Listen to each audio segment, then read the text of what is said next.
Hi, my name is Victoria and I'm a life coach and NLP practitioner. And today it's raining, so I'm inside recording today.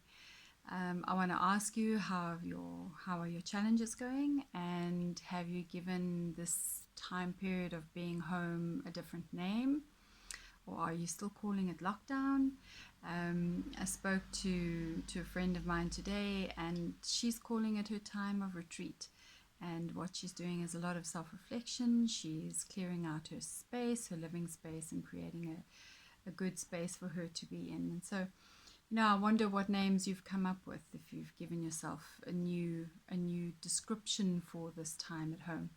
Our words are very powerful, remember that, and our words can really affect how we experience life. And so let me get on to today's topic, which is how our thoughts can cause tremendous fear and anxiety. And there's a principle that is something I don't think we're mindful of it, and that is we often don't know the difference between what is reality and what is imagination. And I want to suggest to you that often the fear that we feel or the anxiety that we feel come from our thoughts.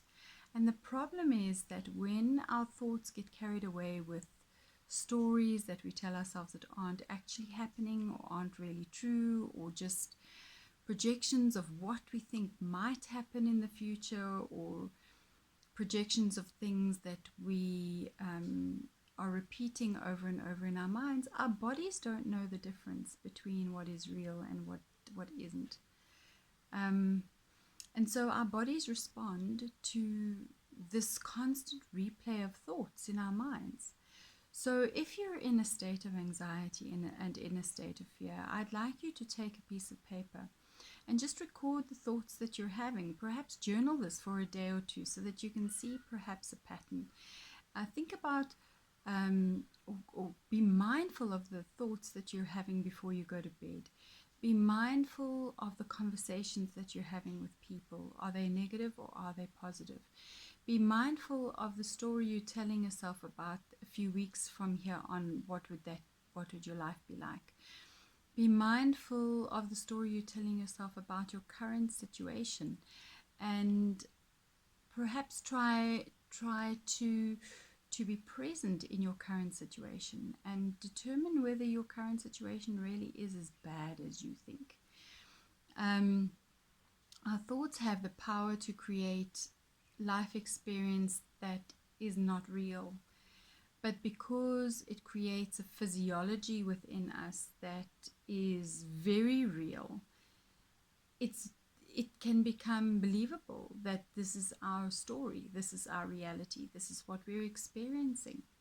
And so to detach or remove ourselves from that becomes very hard. Once the physiology has taken effect and all those chemicals have begun to be released because of the fear that we create, because of our thoughts, it's very hard to pull it back. It's in your bloodstream, it's moving, it's going.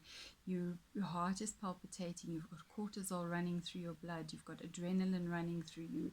And so your body responds to all of those chemicals, and those chemicals need to run its course. And what do we do in this day and age to combat that? We don't think about our actions and our thoughts instigating those chemical reactions. We think that it's something we can't control.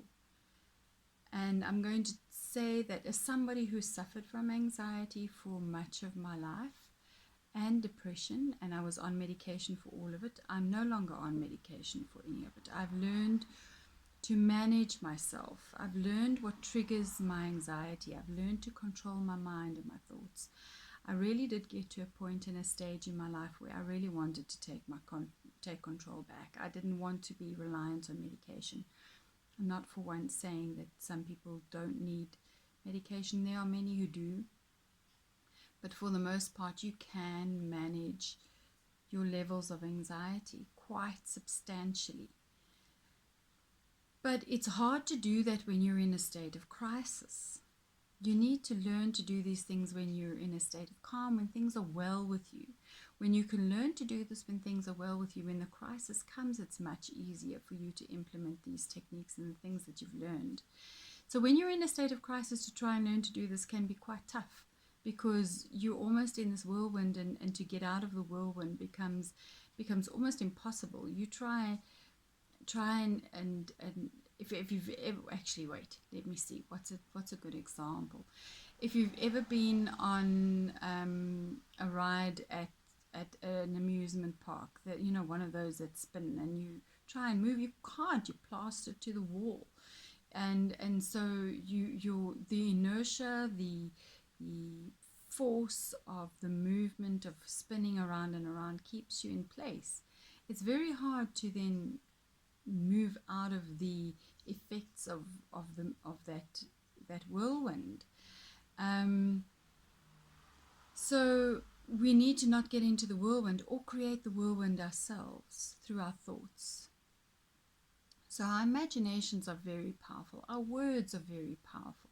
Remember what I talked about, our belief systems being the basis, going through the filter, starting with a thought, then an emotion, and then an action.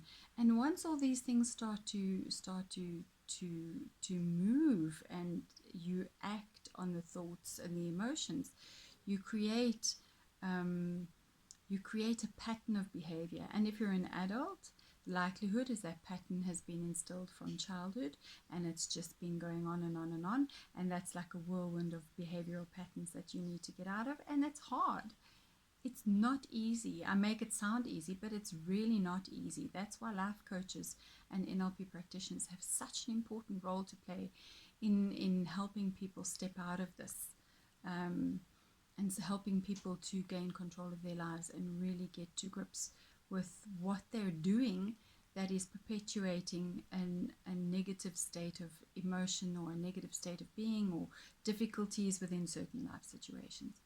So our anxiety levels can be hugely combated by just controlling our thoughts, and recognizing that our bodies cannot, and our brains cannot, tell the difference between imagination and reality.